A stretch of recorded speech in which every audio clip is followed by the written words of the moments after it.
I always think it's interesting. I start recording in a public place like this and people like gravitate. They gravitate this direction. They could be walking clear over there, but they will walk all the way this way just so they can see what it is I'm talking about. People just want to be in on the know.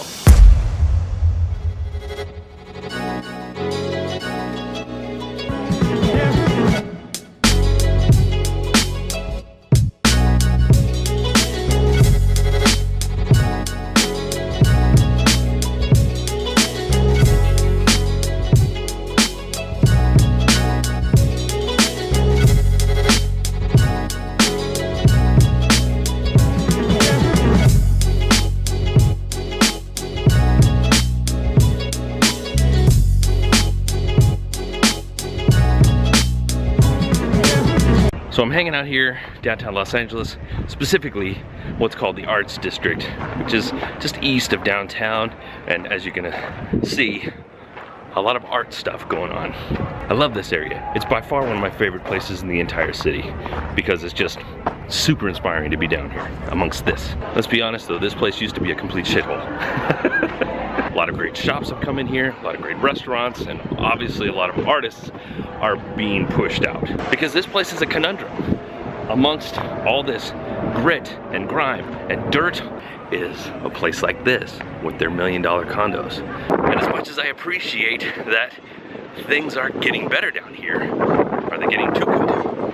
I don't know. It's really kind of an interesting place that I don't think has quite found its identity yet. But the most important part about this downtown arts district is that it inspires me.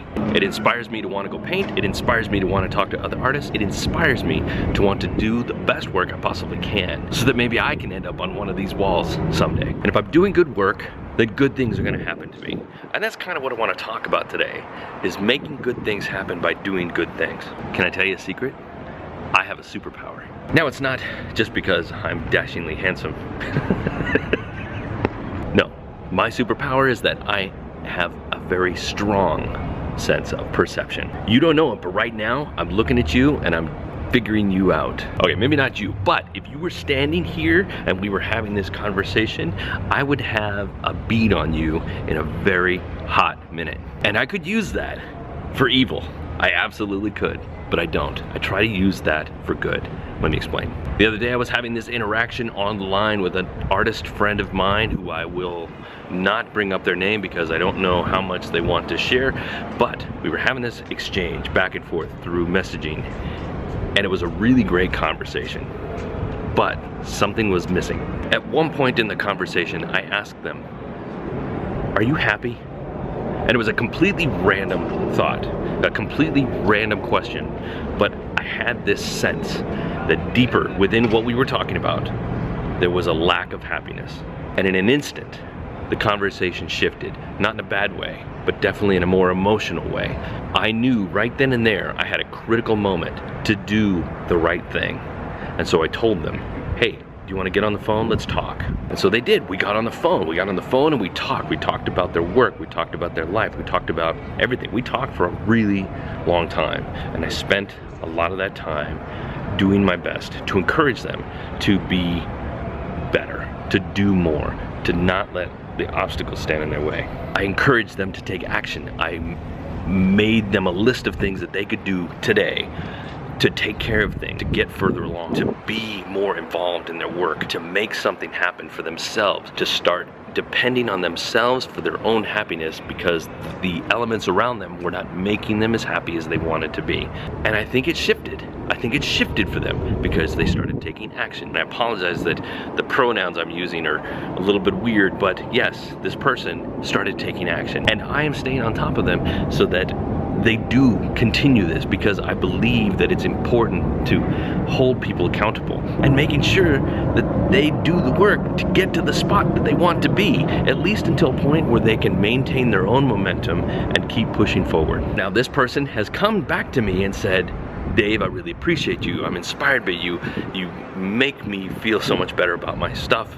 And they're eager to do it, even though they don't always have the amount of time that they need, but they're eager to do the work. And that, to me, is the best reward. The energy I got from them after that first conversation was so freaking amazing that I felt unstoppable myself the whole rest of the day. Doing the good work made me feel good, and when I feel good, it makes me want to go do more good work. You see the cycle? You see what's going on here? There's another positive aspect to this. You do good work for people, and they in turn want to do good work for you. Let me talk to you about my friend Dwayne.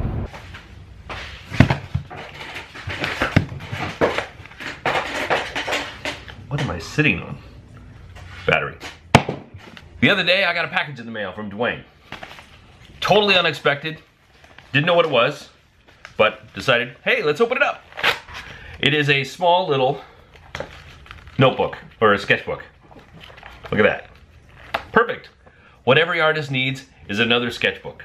It says right here, high quality clothing and products for the creative class and socially woke. I love that. Socially woke. Artpaysme.com. Check them out. Hey Dave, it's a pleasure following your creative evolution. On top of that, your writing and verbal rants have been inspirational. Dwayne. He didn't have to send me this. He's already told me a number of times that he's been inspired by my work, likes what I do, likes what I share. Didn't have to send it. He sent it because he appreciates me. And I don't expect it, but I appreciate him for sending it. And that goes exactly to my point. Do good things for people, and they will in turn sometimes do good things for you. Now, do I do what I do only because I feel like some people are gonna do good things for me? Nah, I do good things for myself because it makes me feel good. And if I do good and feel good, then other people are gonna feel good and do good. And maybe that means they send me free stuff, or they send you free stuff, or you send free stuff to somebody that makes you feel good.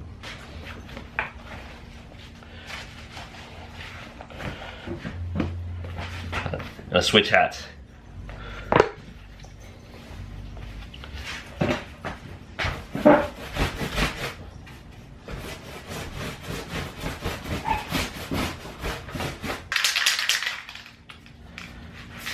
Pay attention.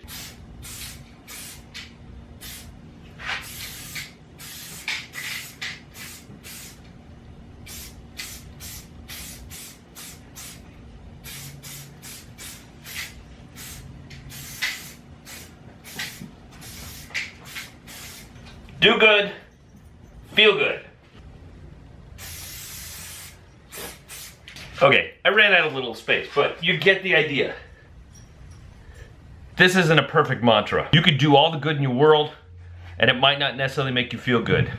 But maybe it's because the thing that you're trying to do good with isn't the thing you're meant to be doing. On the other side of that, you could be doing all the good in the world, and nobody is going to reciprocate. They're not gonna send you sketchbooks. The best advice I have for you is to still do good wherever you can, because at some level, something is gonna click and you're gonna feel better about the work you do, which makes you wanna do more good and feel more good. I know I keep repeating this, but this is the thing. I do this because it makes me feel good. And I hope that it's doing the same for some of you. There's nothing I want more than to inspire all of you to do good work so that you go and feel good, and then you can inspire other people, and then we can all lift creativity up to a higher level so that the world appreciates it for what it is. If that were achievable, then my job would be done. It'll never be at the level that I want it to be, so I will never be out of a job. But that is my hope. So go do good, and then go feel good. Whoa, check these out. Look at that. It's like the Cholula of pillows. Guys, I really appreciate you hanging out with me today. And if you feel like I've done good for you, maybe you could turn around and do some good too. Share it with your friends if you feel so inclined. Like it up. And if you really like all my videos, do me a favor and subscribe, because that's gonna help me out, and then I can do more good for you, and you can do more good for someone else. And yeah, we'll all be feeling good. I have a big, somewhat big announcement next time, so you're gonna wanna check out that one. Kind of intense, but yeah, it's a big one. But for now, be good today, be even better tomorrow. See ya.